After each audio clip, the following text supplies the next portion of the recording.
One morning, upon informing my husband that I would not be funding his mother's European excursion, he, in a fit of rage, flung scalding tea at me, bellowing, "Transfer the funds immediately or get out." I left. The following morning, he arrived with his mother and froze at the sight. Before we proceed, please share which country you are viewing this from. Enjoy your listening. Katya awoke to the scent of scorched porridge. Again, she thought, rolling over. She had long grown accustomed to her mornings commencing with unpleasant surprises, courtesy of her mother-in-law, Lyudmila Petrovna, who considered it her solemn duty to micromanage every facet of their shared existence. The apartment, which Katya had acquired before their marriage, had long since transformed into a battleground for territory and authority. Lyudmila Petrovna, who had moved in shortly after their wedding, acted as if she were the full proprietor. She criticized Katya relentlessly, her housekeeping, her attire, her interactions with Andrei. Andrei, rather than supporting his wife, maintained a neutral stance, believing it the simplest way to avert conflict. In reality, he was exploiting the situation, allowing his mother to torment Katya while he enjoyed a carefree life at her expense. Sighing, Katya rose from bed. The smell of burning intensified. She donned a robe and left the bedroom. The kitchen was in its usual morning disarray.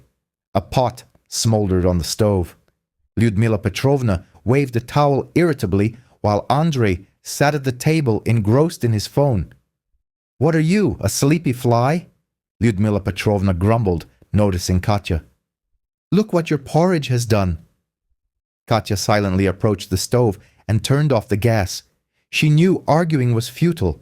Any word from her was perceived as a challenge, escalating the conflict. "Good morning," Katya said softly, striving for composure. "What's good about it?" her mother-in-law muttered. "You'd better watch the stove." Andrei looked up from his phone and yawned. "Katya, I need you to transfer money today," he announced, not looking at his wife. "For what?" Katya asked, pouring herself coffee. "For Mom's trip," Andrei replied, as if it were the most natural thing in the world. She had long dreamed of going to Europe. Katya froze, cup in hand.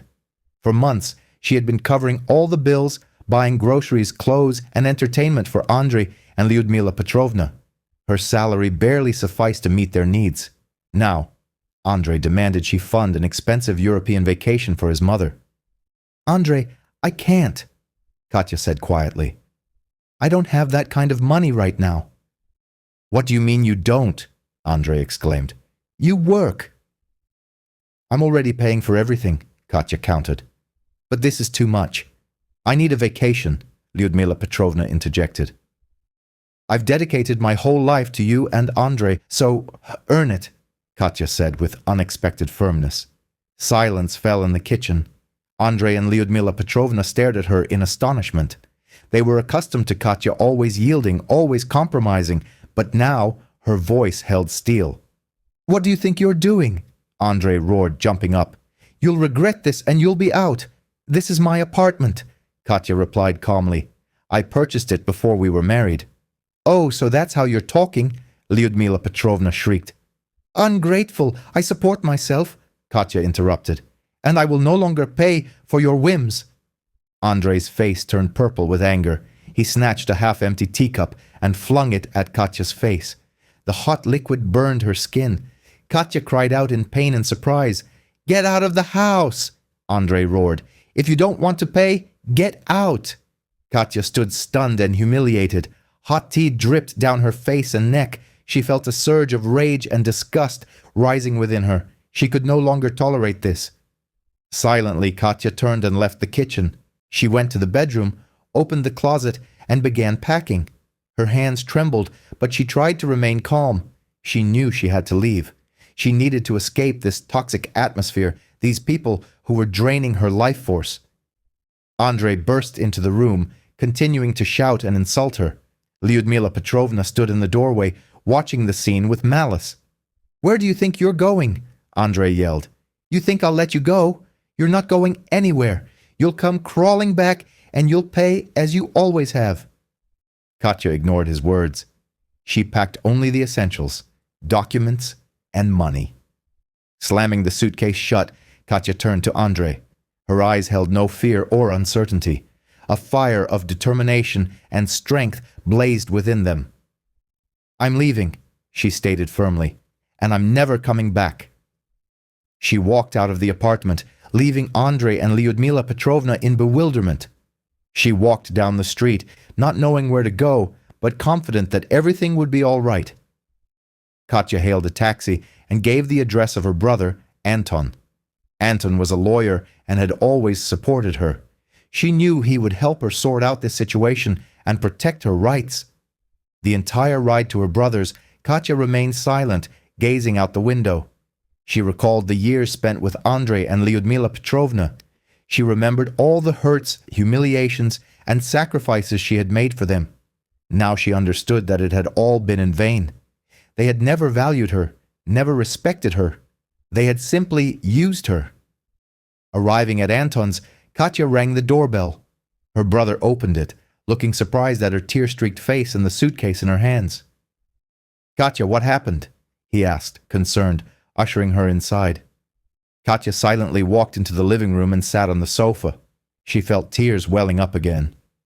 "I left Andrei," she said softly. "I can't take it anymore." Anton sat beside her and put his arm around her shoulders. "Tell me everything," he said. "I'll help you."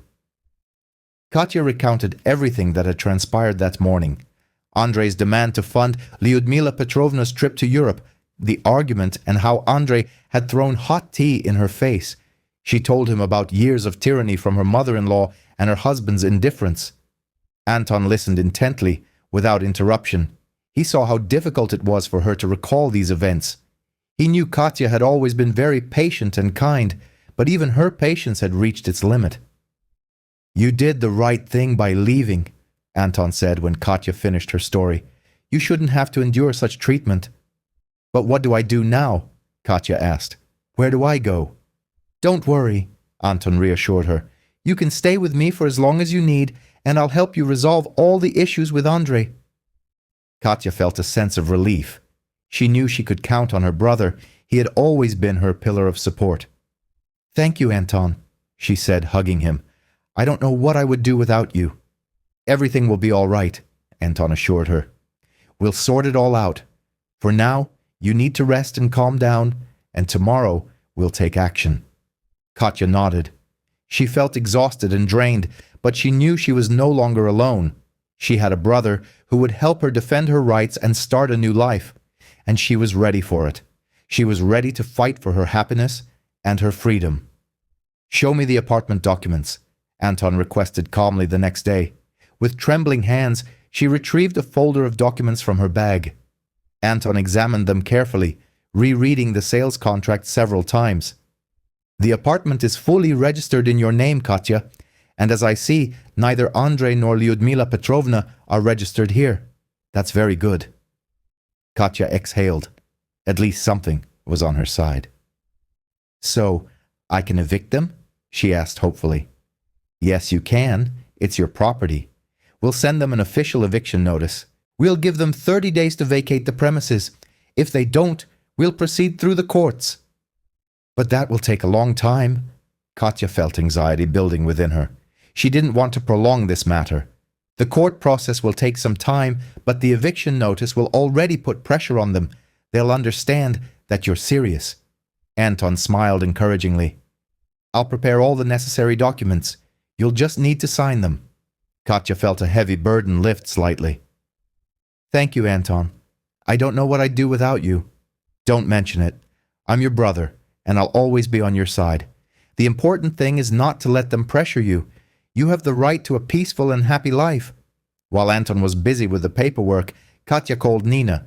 Nina was a real estate agent and perhaps her only true friend. She had always supported Katya and seen how unhappy she was in this marriage. "Katka, how are you? I heard you left that yesterday." Nina paused, searching for words. "Andrei, you left, Nina, and it seems, for good." Katya's voice gained firmness. "Good for you. It's about time. I always knew you were a strong woman. How can I help?" "I need to rent out the apartment as soon as possible. Anton said I can evict Andrei and his mother, and I need tenants who are ready to move in immediately." "No problem. I'll take care of it right now. I have a few options in mind. I'm sure we'll find suitable people quickly. You need decent, financially stable tenants, right? Yes, Nina. The most decent and financially stable. Please, I need money now more than ever. I'll do everything, don't worry. And where are you staying yourself? For now with Anton, but I need something of my own. I don't want to abuse his hospitality. Understood. I'll look for something for you too. Maybe a small studio to start a new life. A studio? Sounds tempting. Katya smiled.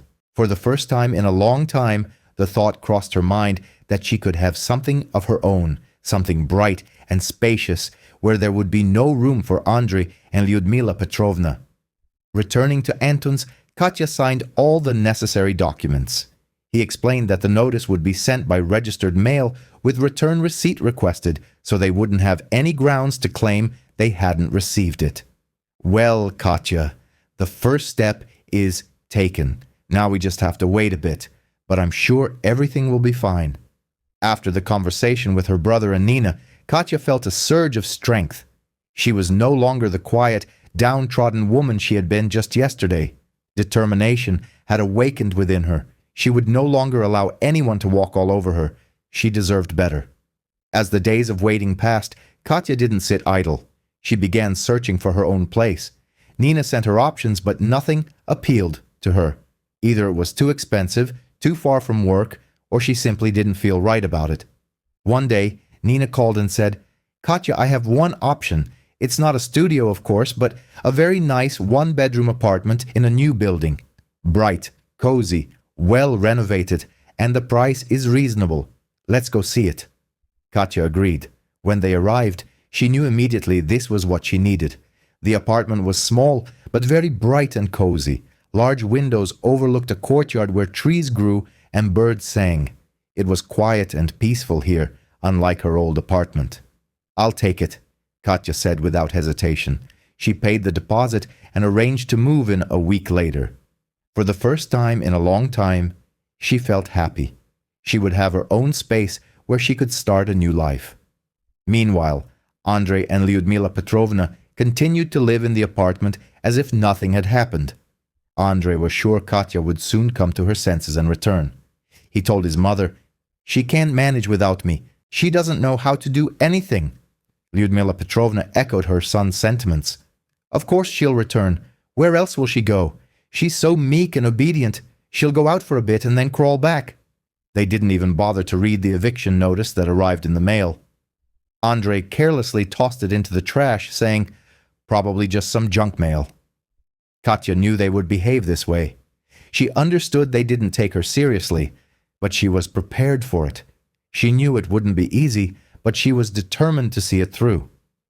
Exactly 1 month later, Katya stood before the door of her former apartment. Beside her was Anton, calm and confident, holding a folder of documents. Behind them, Sergei fidgeted nervously. The new tenant, a young man with an anxious expression and a small family.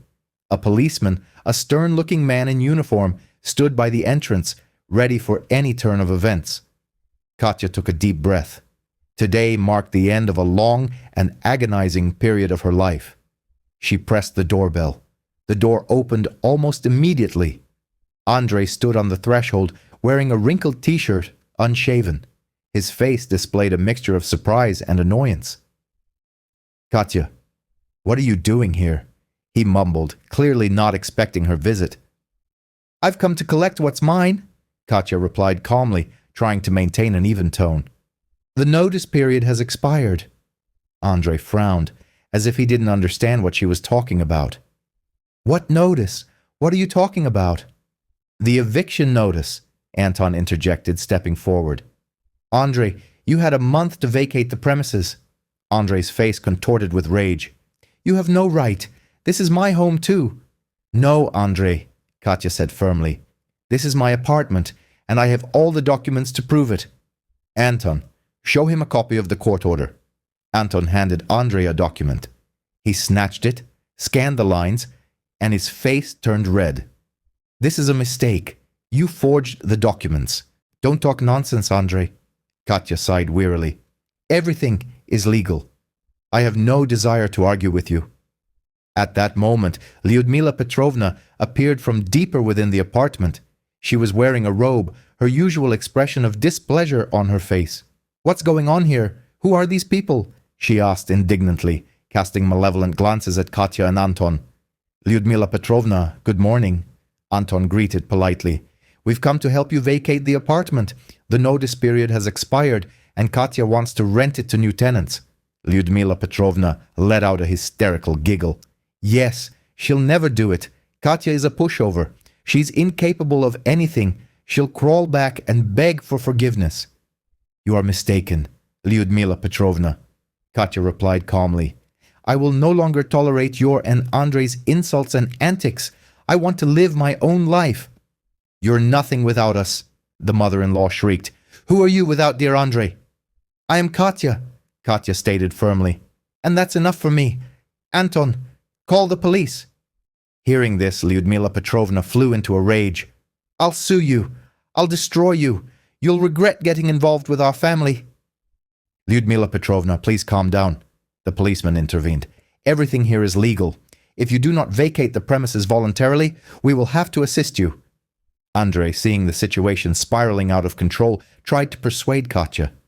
"Katya, what are you doing? Think about where we'll go. You can't just throw us out on the street." "You could have thought about that earlier, Andrei," Katya replied coldly. "I gave you a chance, but you didn't take it."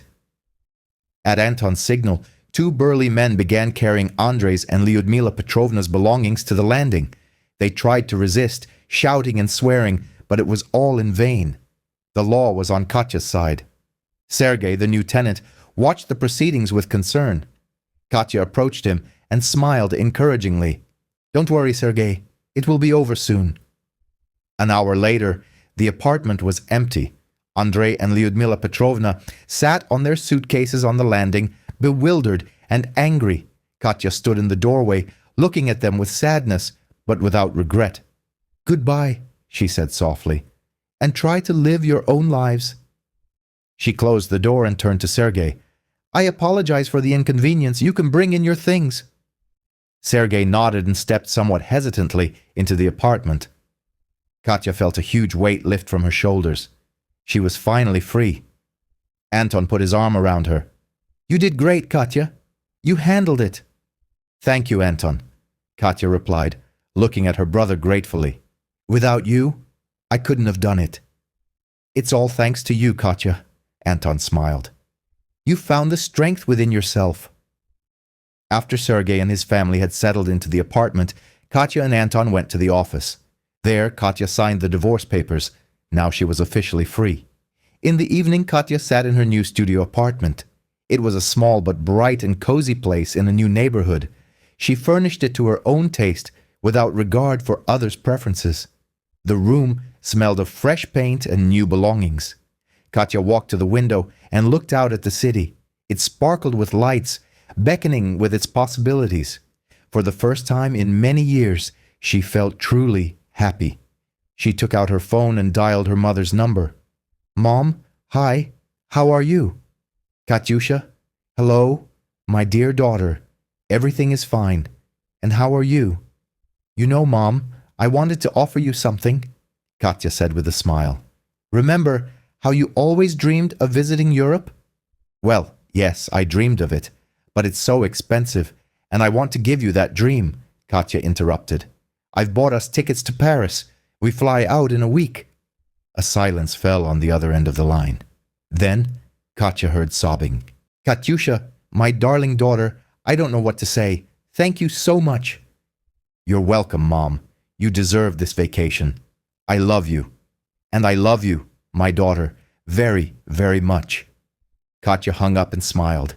She knew this was just the beginning. A new life awaited her, full of joy, freedom, and love. She would decide for herself how to live, whom to befriend, and where to travel.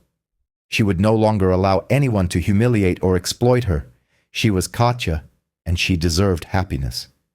Katya walked to the mirror and looked at her reflection. Her eyes no longer held fear or uncertainty. Now they blazed with fire, a fire of hope, strength, and self-belief.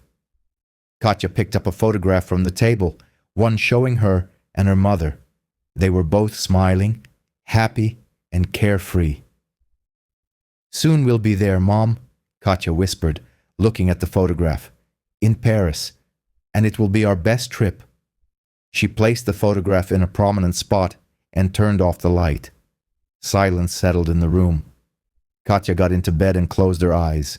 She fell asleep with a smile on her lips, anticipating a new, happy life, a life where she would be the mistress of her own destiny.